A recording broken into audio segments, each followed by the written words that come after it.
ব্যবসায়িক সিন্ডিকেটের রক্তচক্ষু, দোকান বন্ধ আর দেশ ছাড়ার ঘোষণা। সব মিলিয়ে গত কয়েকদিন ধরে দেশজুড়ে আলোচনার কেন্দ্রে নবীন ফ্যাশন। তবে সব নাটকীয়তা শেষে আবারও ফিরছে নবীন ফ্যাশন। হাসনাত আব্দুল্লাহর হস্তক্ষেপে এবার বিশেষ অফার নিয়ে মাঠে নামছে প্রতিষ্ঠানটি। তাছাড়াও রাজধানীর মগবাজারে নবীন ফ্যাশনের পাঞ্জাবির শোরুম জোরপূর্বক বন্ধ করে দেওয়ার ঘটনায় পুলিশের নীরব ভূমিকার কারণে হাতিরঝিল থানার ওসিকে শোকজ করা হয়েছে। রাজধানীর মগবাজারের বিশাল সেন্টারে নবীন ফ্যাশনের শোরুমটি জোরপূর্বক বন্ধ করে দেওয়ার ঘটনায় দেশ জুড়ে বইছে আলোচনার ঝড়।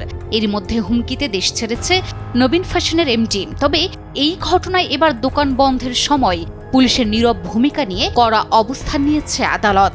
এরই মধ্যে হাতিরঝিল থানার ওসি গোলাম মর্তুজাকে শোকজ করা হয়েছে। আগামী 3 দিনের মধ্যে তাকে সশরীরে আদালতে হাজির হয়ে লিখিত ব্যাখ্যা দিতে হবে। শুধু তাই নয়, আগামী 24 ঘন্টার মধ্যে মগবাজারের শোরুমটি খুলে দেওয়ার জন্য পুলিশকে নির্দেশ দেওয়া হয়েছে এবং ঘটনার সাথে জড়িতদের পরিচয় শনাক্ত করে আদালতে জমা দেওয়ার আদেশ দেওয়া হয়েছে। ফৌজদারি কার্যবিধির 54 ধারা অনুযায়ী জাস্টিস অফ পিস হিসেবে স্বপ্রণোদিত হয়ে এসব আদেশ দিয়েছেন chief metropolitan magistrate Mohammad Mustafizur Rahman. এর আগে ঈদের ঠিক আগ মুহূর্তে ন্যায্য মূল্যে পাঞ্জাবি বিক্রি করায় মগবাজার শাখা জোরপূর্বক বন্ধ করে দেওয়ায় থমকে গিয়েছিল নবীন ফ্যাশনের ঈদ প্রস্তুতি। তবে সংসদ সদস্য হাসনাত আব্দুল্লাহর সরাসরি হস্তক্ষেপে কাটল নবীন ফ্যাশনের সংকট।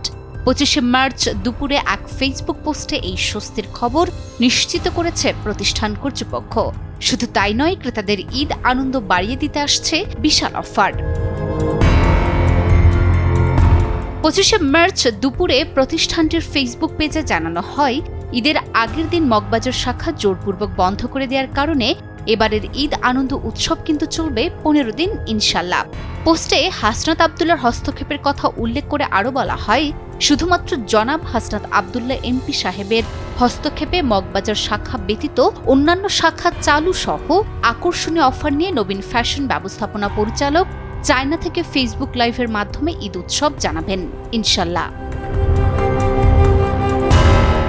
সিন্ডিকেটের দাপট আর আইনি লড়াই সব ছাপিয়ে নবীন ফ্যাশনের এই প্রত্যাবর্তনকে সাধারণ ক্রেতারা দেখছেন সাধারণ ব্যবসায়ীদের জয় হিসেবে। এখন দেখার বিষয়, আদালতের নির্দেশনার পর মগবাজার শোরুমে কতটা দ্রুত স্বাভাবিক পরিবেশ ফিরে আসে।